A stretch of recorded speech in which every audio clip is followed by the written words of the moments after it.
दोस्तों आज हम पढ़ने वाले हैं history and development of accounting के हिस्ट्री के बारे में और उसके डेवलपमेंट के बारे में, कैसे समय के साथ साथ अकाउंटिंग और उसके कॉन्सेप्ट डेवलप होते रहे। तो चलिए शुरू करते हैं इस वीडियो को।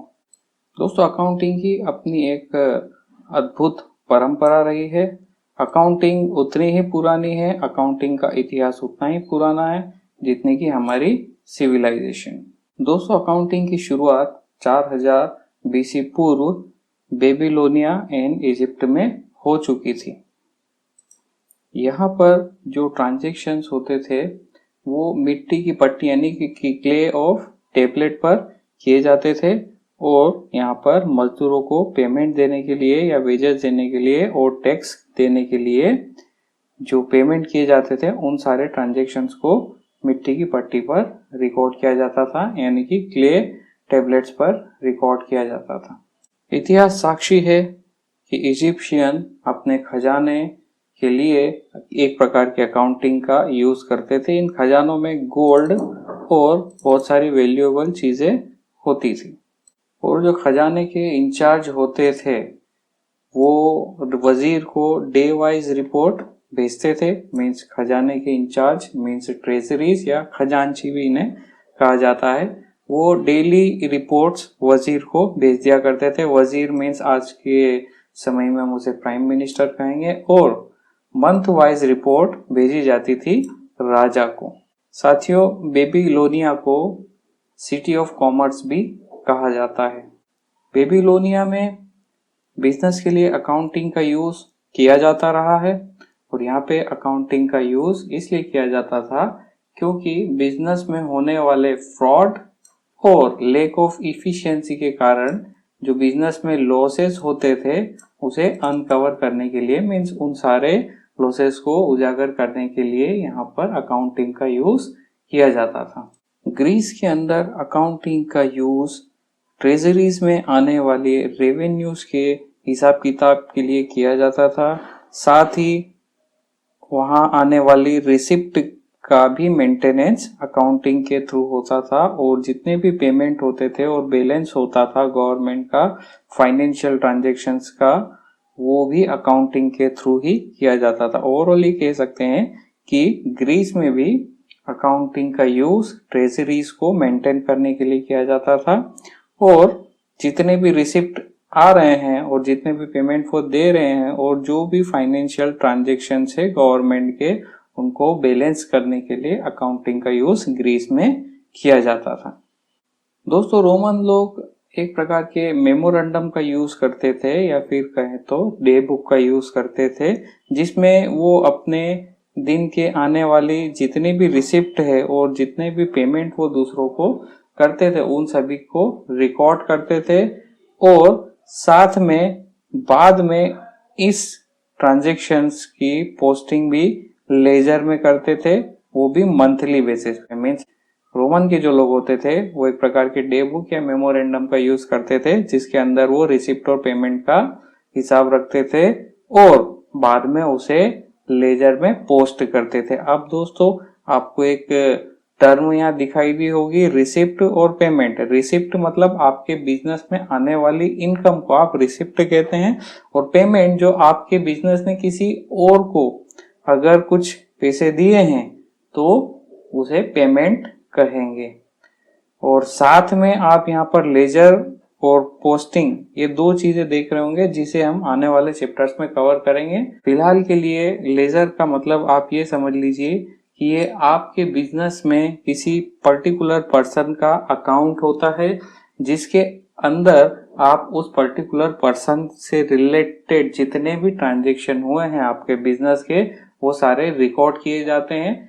मीन्स वो सारे ट्रांजैक्शन उस पर्टिकुलर पर्सन से जो आप करते हो वो सारे ट्रांजैक्शंस आपको एक ही जगह पर देखने को मिल जाएंगे और उसे ही कहते हैं लेजर। ये एक पर्टिकुलर पर्सन का अकाउंट होता है आपके अकाउंटिंग बुक में। दोस्तों बात करते हैं 700 BC टू 400 AD की। 2000 BC की शुरुआत में ही चाइना ने एक बहुत ही अच्छा गवर्नमेंट अकाउंटिंग का फॉर्मेट बना लिया था। भारत में अकाउंटिंग की शुरुआत 23 सेंचुरीज पहले मानी जा सकती है।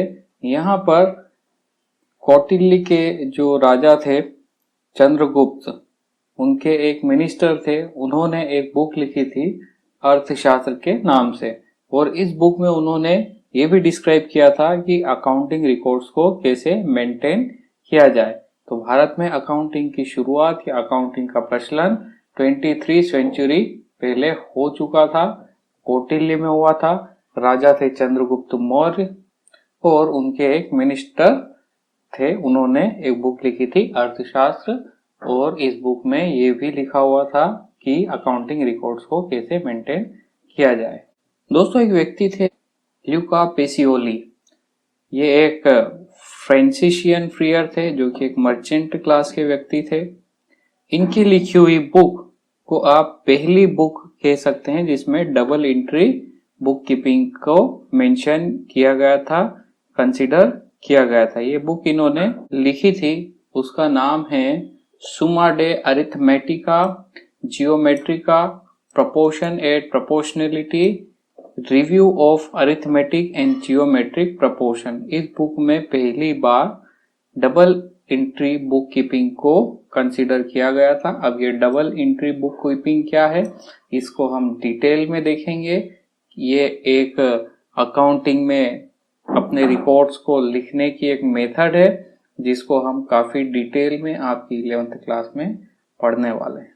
इस बुक के एक पोर्शन में नॉलेज ऑफ बिजनेस के बारे में बताया गया है, बिजनेस के बारे में बताया गया है, और बुक कीपिंग को बिजनेस के अंदर कैसे किया जाए इसके बारे में भी बताया गया है। हालांकि पेसियोली ने कभी भी ये क्लेम नहीं किया कि वो डबल एंट्री बुक कीपिंग के इन्वेंटर हैं, उन्होंने केवल इसके नॉलेज को स्प्रेड किया है। दोस्तों, इससे ऐसा लगता है पेसियोली ने उस समय मिलने वाली जितनी भी बुक कीपिंग के मैनुअल्स थे उनके बेसिस पर अपनी एक मास्टरपीस बनाया, अपनी ये बुक लिखी थी, और वो जो मैनुअल थे जो उस समय प्रचलन में थे उनको आधार बनाकर उन्होंने अपनी बुक को लिखा था, उनका अपना एक मास्टरपीस बनाया था। उन्होंने अपनी बुक में उन टर्मिनोलॉजीज के बारे में बताया था जो हम आज अपनी अकाउंटिंग के अंदर यूज करते हैं, जैसे डेबिट और क्रेडिट। इन कॉन्सेप्ट्स का यूज इटालियन टर्मिनोलॉजी में किया गया था। डेबिट टर्म जो है इटली के एक वर्ड डेबिटो से निकला हुआ है, जिसे लैटिन में डेबिटा या डेबियो भी कहा जाता है, जिसका मतलब होता है ओन्ड टू प्रोप्राइटर, मीन्स स्वामी का ऋणी होना। मीन्स आपके बिजनेस में डेब्टर्स कौन होते हैं, डेबिट किसके लिए यूज कराया जाता है, जिससे आपको पैसे लेने हैं, वो डेब्टर कहा जाता है, मीन्स वो आपका ऋणी है। दोस्तों, क्रेडिट शब्द भी जो है, क्रेडिट वर्ड या टर्म भी जो है इटालियन वर्ड क्रेडिटो से निकला है, और लैटिन में इसे क्रेडो के नाम से जाना जाता है, जिसका मतलब होता है ट्रस्ट और बिलीफ। नीचे लिखा हुआ है इन द प्रोप्राइटर और ओन्ड बाय द प्रोप्राइटर। इसका अर्थ होता है स्वामी में विश्वास या स्वामी की देनदारी। स्वामी मीन्स प्रोप्राइटर, मालिक, ओनर। डबल एंट्री सिस्टम को एक्सप्लेन करते हुए पेसियोली ने बताया है कि जितनी भी एंट्रीज आप अकाउंटिंग में करते हो उन सभी की आपको डबल एंट्री करना होगी। अगर आप एक क्रेडिटर बनाते हो तो आपको एक डेब्टर बनाना होगा, और अगर आप एक डेब्टर बनाते हो तो आपको एक क्रेडिटर बनाना होगा।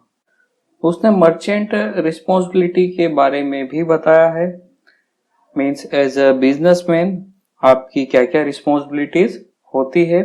आपको अपने इंटरप्राइज में गॉड के इम्पोर्टेंस को भी बना के रखना होता है, मीन्स गॉड की ग्लोरी आपके बिजनेस में बनी रहे, ईश्वर की महत्ता आपके बिजनेस में रहे, इसे आपको मेंटेन करना होता है। और साथ में बिजनेस में इथिकल प्रैक्टिसेस को भी उसने बढ़ावा दिया है। उसने समझाया है कि आपके बिजनेस में इथिकल एक्टिविटीज का होना ज्यादा जरूरी है, और आप अपने बिजनेस में किसी भी प्रकार के फ्रॉड या धोखाधड़ी की एक्टिविटीज में इन्वॉल्व न रहें। इसके साथ ही उसने प्रॉफिट अर्न करने के बारे में भी बताया है। तो एज अ बिजनेसमैन क्या रिस्पॉन्सिबिलिटी होना चाहिए? We have to maintain glory of the god in our enterprises and also we have to be ethical in our business activities and earn profit, means profit कमाना, ethical activities करना और अपने ईश्वर की महत्ता को अपने बिजनेस में बना के रखना, ये एक बिजनेसमैन की रिस्पॉन्सिबिलिटी होती है। दोस्तों, पेसियोली ने अपने बुक में मेमोरेंडम के बारे में, जर्नल के बारे में, लेजर के बारे में और स्पेशल अकाउंटिंग प्रोसीजर के बारे में भी डिस्कशन किया है। तो दोस्तों, ये थी अकाउंटिंग की हिस्ट्री और उसका डेवलपमेंट। आई होप आपको ये चीज अच्छे से समझ में आ गई होगी कि अकाउंटिंग का क्या इतिहास है, वो कैसे डेवलप हुई, वो कैसे इवॉल्व हुई, भारत में वो कब आई। I hope you understand this concept. आज के वीडियो में इतना ही। हम मिलते हैं आपसे अगले वीडियो में। तब तक के लिए गुड बाय, टेक केयर। दोस्तों, अगर आपको ये वीडियो अच्छा लगा हो तो इसे लाइक करें। आगे और भी ऐसे वीडियोस पाने के लिए चैनल को सब्सक्राइब करें, बेल आइकन को हिट करें और कोई सवाल या सुझाव देने के लिए कमेंट करें। आखिर तक ये वीडियो देखने के लिए थैंक यू स्टूडेंट्स। मैं आपसे मिलता हूँ अगले वीडियो में। तब तक के लिए goodbye and take care.